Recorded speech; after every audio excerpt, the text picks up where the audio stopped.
Here at Adrenaline Training Center with Chris the Menace Clements. He's training, getting ready for Border Wars 1 in a couple weeks, July 16th, taking place in Windsor.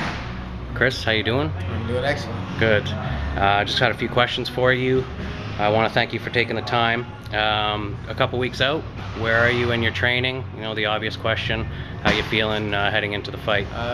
I love heading into every fight, so right around now is the time I feel good. I get to wear the white shirts again because I'm in that shape again. I'm eating healthy, so everything starts to feel good and everything's starting to run together nice and smooth now. So what, you know, you were saying you're running. What other types of training? You're in the gym every day? Yeah, it's my main job is here as a trainer, so I'm already here every day as it is. Yeah. I have a membership at a Good Life too that a friend hooked me up with, so I can get my cardio in there, so being at work and doing it myself. But it's nice sunny weather, so I get to get out and get to run in the sun, so I can catch a little tan. So.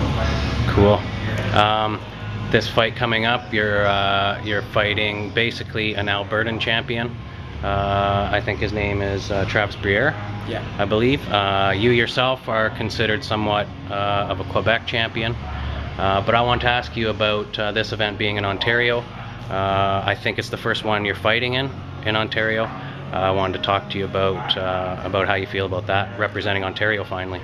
It's pretty exciting. I'm up there, I'm making it there in age. You can see the gray hair kicking in. Yeah, I'm 35 years old now, so I've been doing this for a long time and I never got to fight at home. Ontario guys always had the short end of the stick throughout Canada. We never had the chance to fight in our own backyard. We never had fan support. We never got paid properly because they're always coming in. We couldn't sell tickets, so now I can finally get a decent paycheck to show up. You know, I can sell some tickets, have my family come. They can't afford to go to Montreal or go to New Jersey or wherever it is I'm fighting. So exactly. We're really excited to fight at home with a hometown crowd, not get booed for once. For once, eh? I'm wondering what type of challenge Briere brings to you. I know that you're the type of guy that likes to go right out and go after the kill. What type of challenge are you looking at with him? Don't know a whole lot about him. A lot of the guys he's fought, he hasn't fought much caliber opponents. So I don't know how he's going to bring this game. I've been doing this for a long time. I'm prepared for anything he has to offer. So I'm just expecting him to come out. You know, it seems like he has a lot of heart. I don't think his skill level, his techniques as far as kickboxing, wrestling, and jiu-jitsu are at the same level as mine. But you know, heart can get you a long way in this sport, so you know, I can't take him lightly, and I gotta be ready for anything.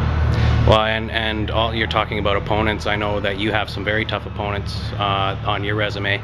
I just wanted to ask you about those fights with those guys, guys like Bongfeld, you know, Goulet, who you knocked out. You know, do fights like that, are you looking to get back to those fights, those types of fights? That's what I was looking for now. I was actually supposed to fight Phil Baroni, was who I was supposed to fight in this card. Oh. Apparently had a rib injury and he pulled out, so they gave me Travis Briere. Okay, wow, that's a big difference. It's a big difference. Career-wise, where it builds me. It's still the same, because I had already signed the contract to fight Baroni. So okay.